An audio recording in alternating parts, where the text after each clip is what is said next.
Hey guys, it is Jeremy again. Welcome back to Star Wars Legends and Canon, and I have by far probably one of the best books I have ever read for review for you. And that is Lost Stars by Claudia Gray. In last week's video, I said that I was about 10 pages into this and that I was going to try to get this up for review by this upcoming Monday. What is now about 2 o'clock in the afternoon on Sunday, and I have now finished it. So I finished it almost a day earlier than I had planned. So that last Monday, when I had said I was 10 pages, I ended up reading over 100 pages that day. I was blown away with this book, and I'm going to try to the very best of my ability to talk about this book without saying everything that everyone else has already said about it. But the book is Lost Stars. It's by Claudia Gray. This is the longest canon novel that's been released at a whopping 551 pages. If this was, say, like 350, this wouldn't have taken me nearly as long. But yeah, sorry. But you know, longer books when you have work. So I was reading close to like 3, 4, 5 hours every single day. I'm a little bit of a slower reader, but I'm kind of glad that it took me a little bit longer because I was able to, like, you know, enjoy it so much more. And almost so many people, when asking what is your favorite canon novel, everyone always says Lost Stars. So without further ado, I'm going to kind of get into this video. So Lost Stars focuses on our two main characters of the novel. We have Thrain and Thrain Tyrell and Senna.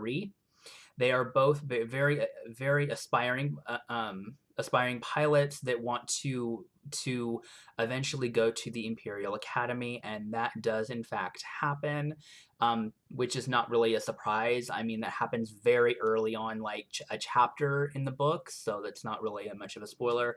This video will, for the most part, be a spoiler-free video, just by the way. And the book, what's so interesting about this book is set before the classic trilogy, during the classic trilogy, and then after. So we go through a lot of the classic battles throughout this book. We go through the Battle of Yavin, the Battle of Hoth, the Battle of Endor, and the Battle of Jakku, which is not hinted in the original trilogy at all. That is something that we know of that takes place because of The Force Awakens. Now, this is one of those Journey to The Force Awakens novels, and this has some breadcrumbs journeying towards The Force Awakens, but there's not like hint after hint after hint after hint in this book that I saw while I was reading anyway. The only thing that I really would say that is like The Force Awakens would be the Battle of Jakku and being able to see that unfold, because okay, well, that's later. I was about to spoil something, but I'll wait till the end of this video. But Claudia Gray is a brilliant and very cruel author, and I'll tell you why.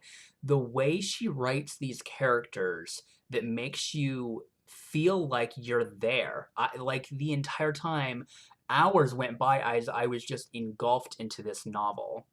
The way she ends her chapters is where she's cruel, because it was like, you know, I think there was one where it was like 3 o'clock in the morning, and I'm finishing a chapter, and then I'm forced to read the next one because I had to know what happened next. This book was definitely one of those books that was very hard to put down, and that doesn't always happen for me. I'm generally interested in a lot of books, but to say it was hard to put down is an understatement, and that doesn't always happen, for me at least. So that was really, really fun. And so we follow these characters through the classic trilogy, through the, you know, the big known battles, and it's really funny that you don't know that it was actually Senna that was there during the Battle of Yavin, and she was there in the Battle of Hoth. She was the one who disconnected the hyperdrive, and it was just so interesting. And like, there's so many facets to this book that I could make a whole series of videos about this one novel. But I liked how Claudia Gray interwoven the idea of loyalty and duty, and how you can be loyal to more than one purpose or person or cause at the same time, because Senna was very, very loyal to the Empire, and she was very loyal to her best friend, kind of lover, Thrain, at the same time, because you have to understand that for a while, both of these characters are on the side of the Empire, but one of them, okay, fine, I'm gonna just say it, Thrain. Sorry if I spoiled you, but this book's been up for 3 years. But Thrain ends up leaving the Empire after the Battle of Yavin, and he goes and he joins the Rebel Alliance because he can't justify fighting for a cause when you obliterated an entire planet. And in this novel, it's made us led to believe that they did that to basically to prevent a war. But I think it was more of a you F up and this is what's going to happen to you. I think it was meant to scare them. And through reading this book, I never really connected how fucked up it was that what Luke Skywalker and Wedge Antilles and everything that was part of that battle, they blew up the Death Star. They killed millions of people, and I'm like, I understand that weapon had to be stopped. I understand that completely, but at the same time, you do realize that you're really no better than the Empire in a lot of ways because you're still killing billions. Okay, well, not billions, but millions, thousands of innocent people that were aboard that Death Star. And through reading this book, I never once would have seen what they did as something that was bad. I just never saw it in that way, and that was so interesting to draw those lines. But death and massacre and bloodshed does happen in war, and this is a war. This is the Rebel Alliance against the Galactic Empire, and we get to see a lot of the interwovens of like the Imperial Academy. That was so interesting. I never really thought there would be an academy for cadets, and we get to go through that as Thrain and Senna were going and being a part of that. If you want to know, I do call Senna because I was more than halfway through this book when I actually had discovered that the correct um, uh, pronunciation for it is Sienna, and I'm like, well, she's sent it to me. I'm not going to change it, even though that is probably the correct term for it. I'm going to continue calling her, just like the correct way to say Jakku is Jakku, and I'm not going to change it.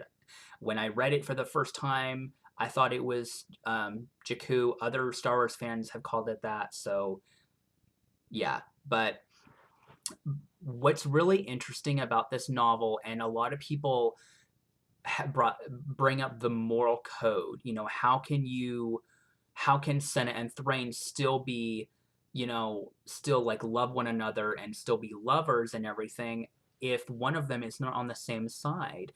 I think it's really interesting that you can still love somebody even if you don't really necessarily understand with what the side they've chosen. I mean, it would be the same thing if, say, the same situation, like, you have a loved one, yet they're on one side and you're on the other. And at the same time, they are furious at each other for being on such different sides. But at the same time, I think they understand one another really, really well. And, and they know each other so well. And I think the reason why this book is so good is characters, and Claudia Gray does a fantastic job at character development. Um, there's a question that I want to just kind of answer if I ever, get a question or whatever. How much of this book is this is not a retelling of the classic trilogy through like Empire eyes or anything. Like Princess Leia is seen once, maybe twice in the book.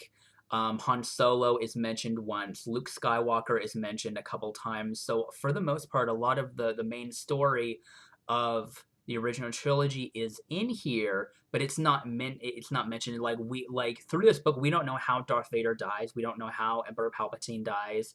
I mean, for somebody who, and definitely I think you'll get a lot more out of this book if you have seen the classic films first. So if you've never touched anything of Star Wars, which honestly at this point and in our day and age of how a phenomenon Star Wars has become, I'd be really surprised if you've never seen at least the classic trilogy.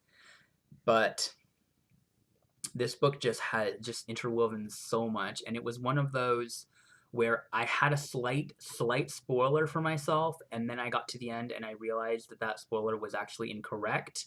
And I think if it was true, I would have been devastated. I would have been completely devastated.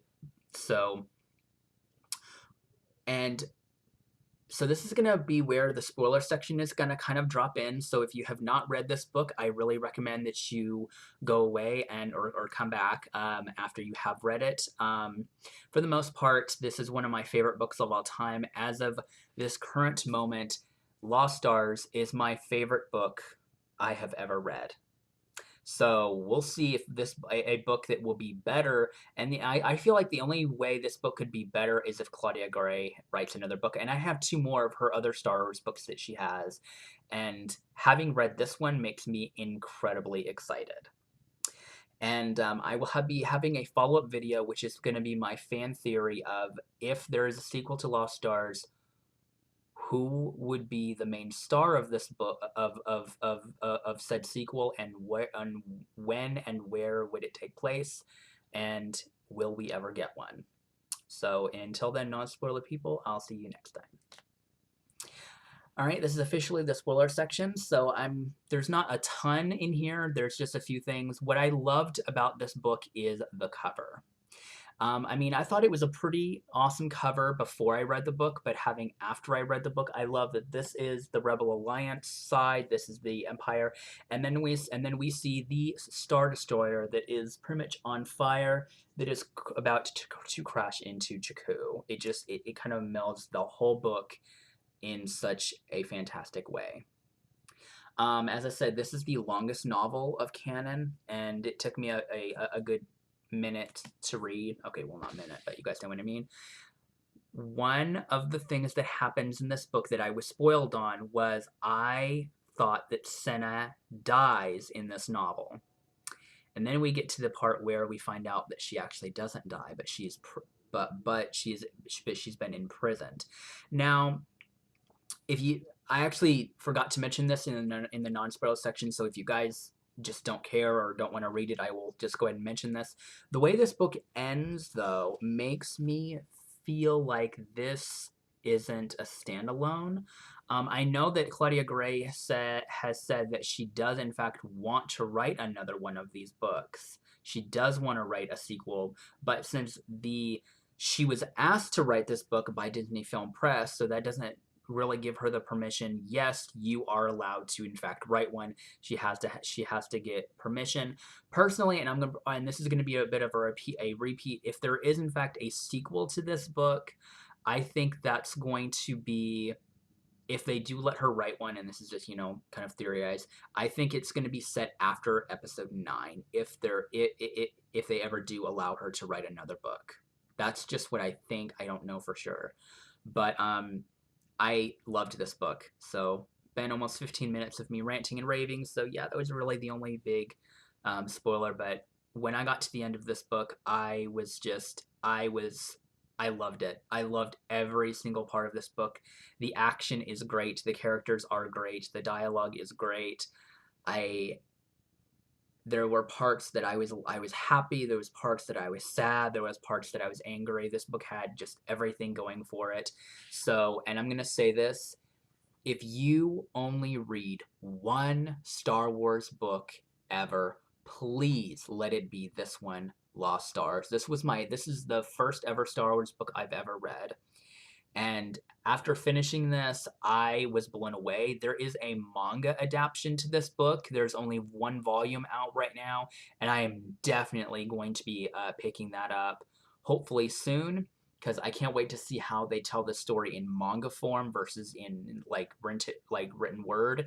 So let me know what you thought of this book down below. And look for next month. I am doing a Lost Stars paperback and hardback giveaway because I love this book so much and I want to share this book and let other people who maybe can't afford a copy, that way they can get one.